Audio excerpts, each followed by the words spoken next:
সম্মানিত সুধী, আমরা ঘুরতে আসলাম নওগাঁ জেলার ধামইরহাটের অন্তর্গত একটি ঐতিহাসিক স্থান আলতাদিঘি। 30 নভেম্বর, আজ 30 নভেম্বর 2024, নওগাঁ জেলার অন্তর্গত ধামইরহাট উপজেলায় ভারতের সীমান্তে অবস্থিত ঐতিহাসিক আলতাদিঘি। এই যে এখনই যেটা দেখলেন পিলার, এটাই সীমান্ত পিলার। এক সাইডে বাংলাদেশ লেখা, অন্য সাইডে ভারত। এরপরে আমরা এগিয়ে যাচ্ছি যে রাস্তা দিয়ে, তার বাম পাশে হলো বাংলাদেশ আর ডান পাশে এই গাছের গোড়া থেকে ডান পাশের এই নিচু জলাভূমিটাই হলো ভারত। দেখুন কতটা কাছে। এটা বাংলাদেশের অন্তর্ভুক্ত, এটা জাতীয় উদ্যানের অন্তর্ভুক্ত। বেশ সুন্দর মনোরম পরিবেশ। আজকের আবহাওয়াটা একটু বেশ রৌদ্র উজ্জ্বল। ডান পাশের যে জলাভূমিটা দেখছেন, এটাও একসময় দিঘির অন্তর্ভুক্ত ছিল। দেশ ভাগের পরে এই অংশটা ভারতের মধ্যে পড়ায় এই দিঘির সীমান্ত বাঁধটা এই দিঘির একটা অংশে পড়ে যায়। এই যে অংশটা দেখতে পাচ্ছেন, এটা হলো ভারতের মধ্যে। এটা এখনো নিচু হয়েই আছে, সেখানে তারা কোনো সংস্কার কার্য করেনি। আর এই বিস্তীর্ণ নিম্নভূমি থেকে উপরে যে গাছ আছে, যে বৃক্ষ দেখা যাচ্ছে, এগুলো সবগুলো হলো ভারতের অন্তর্ভুক্ত। আপনারা যারা পর্যটন পিয়াসী, যারা দেখতে ভালোবাসেন, এই যে আমার মোটরসাইকেলটা রাখা আছে, ডান পাশের নিচেরটাই হলো ইন্ডিয়া, এই উঁচু পাহাড়টা হলো আমাদের। এই পাহাড়গুলো বৃক্ষে ভরে ছিল, বিভিন্ন প্রজাতির গাছ লাগানো গাছ ছিল, ইউক্যালিপটাস, শিশু, এই জাতীয় গাছ লাগানো ছিল। কিন্তু পরবর্তীতে এই যে কত সাল হবে, এটা 2020-21 সালের দিকে এই পুকুর বা দিঘি সংস্কারের জন্য এই গাছগুলো কেটে ফেলা হয়েছে, এবং সংস্কারের পর দিঘির এই রূপ দাঁড়িয়েছে। এটা উত্তর পশ্চিমে প্রস্থ, উত্তর দক্ষিণে হলো দৈর্ঘ্য, এবং পূর্ব পশ্চিমে হলো প্রস্থ। এই অংশটা আবার দেখতেছি, যেখান থেকে আমরা আসছিলাম শুরুটা, এই অংশটা হলো ভারতের অন্তর্ভুক্ত। আপনারা দেখেন, জুম করে দেখার চেষ্টা করেছি, সামনে কাঁটা তারের বেড়া দেখা যাচ্ছে, ওদিকে ভারতীয়রা ওই রাস্তা আছে তাদের টহল, বিএসএফ এর টহল রাস্তা, সেখান দিয়ে তারা টহল দিচ্ছে। আপনারা জানেন, বর্তমানে এটি পর্যটকদের অন্যতম আকর্ষণীয় স্থান হিসাবে এর সমাদর দিন দিন বৃদ্ধি পাচ্ছে। 2011 সালের পরিবেশ ও বন মন্ত্রণালয় আলতাদিঘি সহ এই অঞ্চলটিকে জাতীয় উদ্যান হিসেবে ঘোষণা করে। দিঘির মোট আয়তন 55.46 একর। এর মধ্যে জলাশয় আছে 42.81 একর। এছাড়াও 652.37 একর জুড়ে রয়েছে সুবিশাল জাতীয় উদ্যান, যা পাইকবান্ধা রেঞ্জের অন্তর্ভুক্ত। পাহাড় থেকে একটু একটু করে নেমে জলাশয়ের দিকে যাচ্ছে। এই জলাশয়ে নামতে গেলে দুটো স্টেপ পার হতে হয়। প্রত্যেকটা স্টেপে আমার আনুমানিক 10 ফিট, অর্থাৎ পাহাড় থেকে পানির নিচের স্তর পর্যন্ত এই জায়গাটা আমার মনে হয়েছে প্রায় 15 থেকে 20 ফিট গভীর। পানির কাছে গিয়ে যা দেখলাম, তাতে পানি এই জায়গায় মোটামুটি 1 থেকে 3 ফিটের মধ্যে। স্বচ্ছ পানিতে সব কিছু দেখা যাচ্ছে, নিচের স্তরে কি আছে।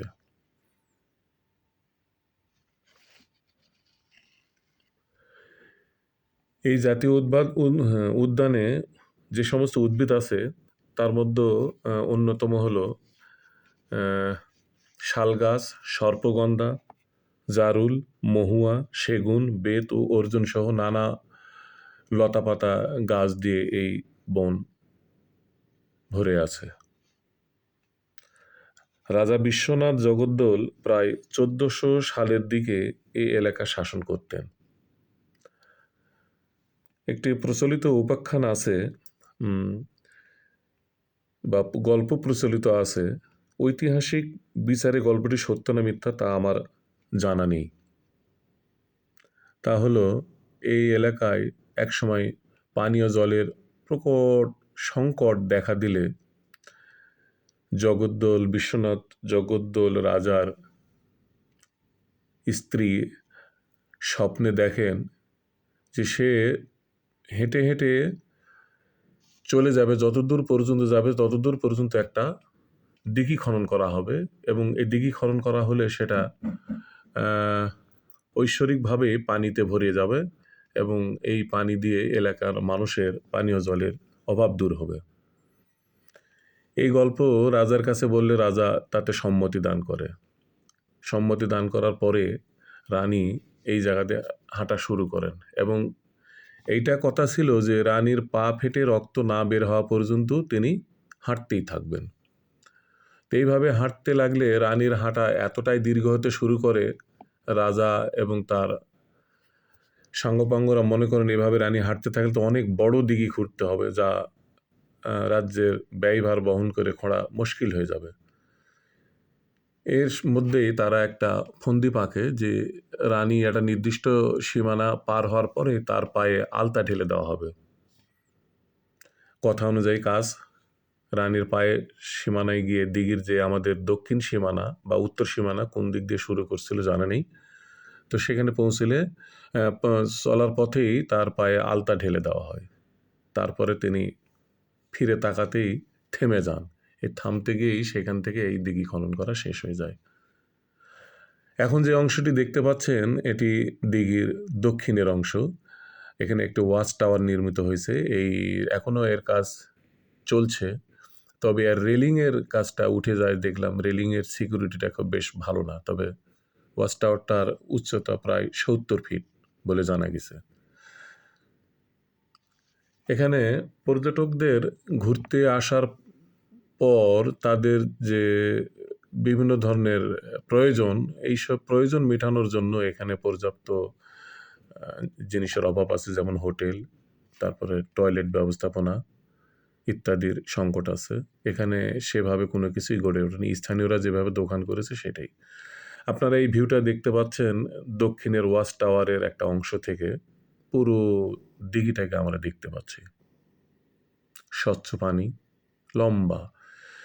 এটা সংস্কারের আগে আমি কয়েকবার গেছি সেখানে, তখন দিঘির প্রস্থ ছিল অনেক বেশি। খননের পর দেখছি 2 দিক থেকে মাটি ঢালু করে নিয়ে এসে প্রস্থটা অনেকাংশে কমে গেছে, যা সৌন্দর্য হননের জন্য যথেষ্ট। এর আগের যে একটা সৌন্দর্য ছিল, পাখি থাকতো, বালি হাঁস থাকতো এবং বিভিন্ন শাপলা ফুলে পুকুরটা ভরে থাকতো চারিধার, এবং অনেক পাখির আনাগোনা ছিল। শীতকালীন যে পাখিরা আছে, অতিথি পাখিরা, তারা এখানে চলে আসতো। এখন সে পাখিগুলো দেখা যায় না।